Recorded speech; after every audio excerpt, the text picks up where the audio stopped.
Up next on the day beer review, we're going to be looking at Double Negative. This is an Imperial Stout by Grimm Artisanal Ales. It's coming in at 10% ABV. Check it out.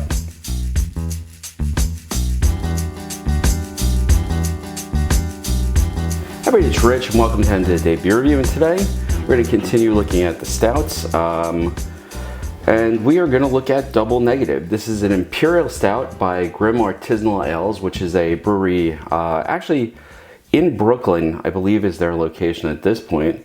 And it said that this is a platonic form of a Russian Imperial Stout. Double Negative has been awarded gold and silver medals at the Great American Beer Festival in 2 consecutive years. And it is 10% ABV by Grimm in Brooklyn, New York. And this bottle says on the side of the label, right next to their medals, that it was bottled in 2009.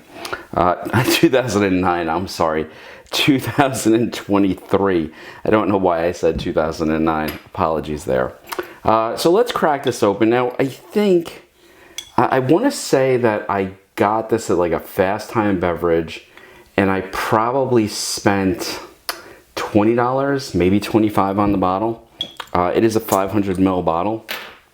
So, and I'm using a tulip glass for this, still a little wet, sorry about that. Pours dark brown. Almost looks like a little orangey around the edge, and what I'm seeing as it pours. Good head, just about half a finger, or maybe a pinky finger, with a very tan head. Dark beer here. 10%, there is some lacing. It is sort of clinging to the glass. So, you know, not surprised with the higher ABV.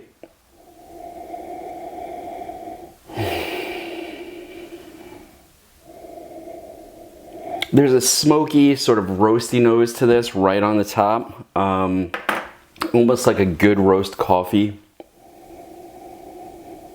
Some burnt sugar or molasses type of aroma in the middle. There's something else there. The roast is definitely on top. With, like I said, that sort of molassesy, burnt sugary sort of aroma in the middle. And then I'm getting like a dark chocolate. Unless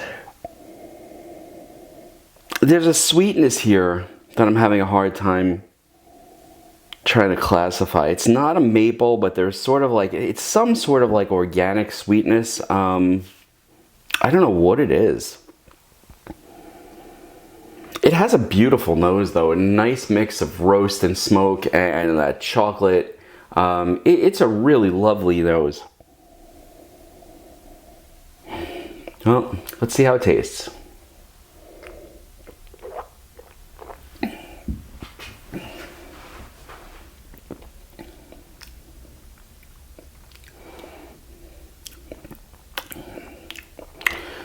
So this is all roast up front.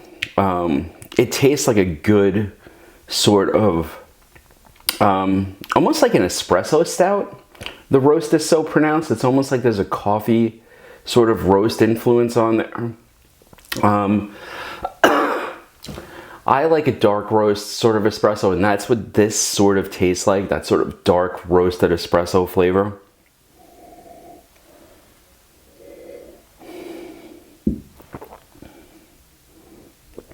As you exhale on the back end, there's also sort of a bittersweet chocolate. And like I said, there's just a hint of sweetness there. It's not overwhelming, but it's sort of tucked into that dark chocolate, almost bittersweetness that you get from that. Now in the nose, there's a lot of burnt sugar. I'm not getting that. And as far as the mouthfeel goes on this, it's a little thinner than I expected it to be. I really expected it to be more of sort of a syrupy, sort of viscous type of beer. It's not. It's actually quite easy to drink. Now, 10% ABV, nothing new at this bar, especially for an Imperial Stout. Excuse me. The carbonation is a little bit more than I expected, but like it often does, the carbonation also works to sort of expand all those flavors on the back of your tongue, which is really interesting to see, you know, as it actually does that, how much the flavor sort of opens up on the back of your tongue.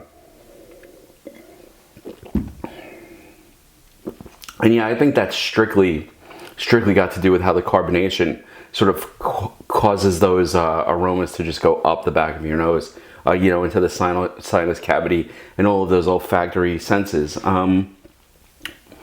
There's a little bit of bitterness on the back end. It does not seem cumulative. It seems like you drink the beer, it goes down, there's a little hint of bitterness to tie. It's gonna sound really weird, but it does tie everything sort of together quite nicely. What's really interesting is the bitterness doesn't stay. The bitterness goes after a minute or two. And the next step, you're not getting like just bitterness building and building and building.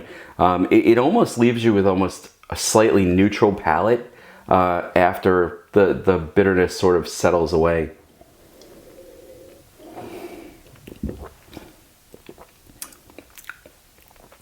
Now I'm 3 or 4 sips in, little burn in the belly, but nothing major. I think they've done a really good job of hiding the alcohol in this, which to me, you know, that's a sign of a masterfully done Imperial Stout.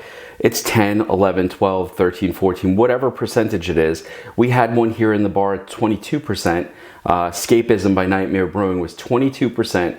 And, you know, damned if that did not taste like it had alcohol in it. So at 10%, there's a little warming of the belly, but nothing overwhelming. In fact, quite honestly, like I felt this year's, and I'm going to be complaining about this for a while, I felt this year's Goose Islands did a poor job of sort of tucking the alcohol away. And they were only about 4 percentage points higher than, or 2 percentage points because they were 14 proof, something like that. So this is a well-crafted stout. Now, as far as the flavor profile goes, it is simple, but you know, simple done well is still a very good beer. And that's how I feel this is. I'm getting sort of that coffee, that roast, a little bit of bitter, sweet chocolate, a little bitterness on the end brings all of it together. Sort of like that bitterness at the end of a good cup of coffee. It does a really good job of being an Imperial Stout that you can sit and drink and enjoy. And while it is 10% ABV, so you know you've got to be careful drinking this, it's not like the alcohol is going to hit you over the head and be the dominant flavor. Like I get no ethanol off of this. So to me, this is a well-crafted, very good, very simple, straightforward Imperial Stout. Is it one I would buy again? In a heartbeat.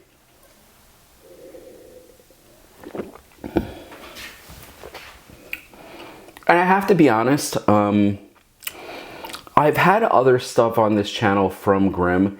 They do a really good job when they make a beer. And you know, I guess I think it was Anthony Bourdain that said 1 or 2 ingredients, but the best ingredients put together correctly will give you a magical dish. Grimm does that with the beer. They put together a few basic ingredients. They do a good job. They manage the carbonation well enough so it opens up the flavor, but it's not overwhelming. So, you know, would I buy Double Negative again? Yeah. If you see it out there, if you're one of the lucky enough people around to be on their distribution area, I would definitely pick it up. Now, I don't know, because Grimm does have a website, I don't know if they sell or ship or anything like that. But if they do, this would definitely be a beer that was worth picking up. Now, price-wise, I want to say I spent either $20 or $25 on this bottle. For the price, you know, is it a little pricey? It is a little pricey for what it is. But again, will I pay a lot for something that's very simple but's done very well? I will. You know, would I like to see this at the $20 range? The $20 range, I wouldn't even blink. You know, this would be one to get, this would be one to share, this would be one to try with friends. The $25 range, it starts to get into that sort of, I think like it's got to be super special and super unique. This is very good, but again, very basic. In fact, this would be a great one to start, someone who likes stouts and has been a little bit reluctant about the high ABV stouts, this would be a great one to follow, let's say a Guinness or, you know, a Murphy's Irish Stout or something like that, and say, here, check out the higher ABV and see what you think, because this would really deliver while not being overwhelming or scary or having some sort of like crazy flavor profile. So again, at $20 a bottle, is it expensive? It is, but is it worth it? Yeah, I think you are getting your money's worth, especially if you're sharing this out. And you know, the holidays, you share a lot of beer.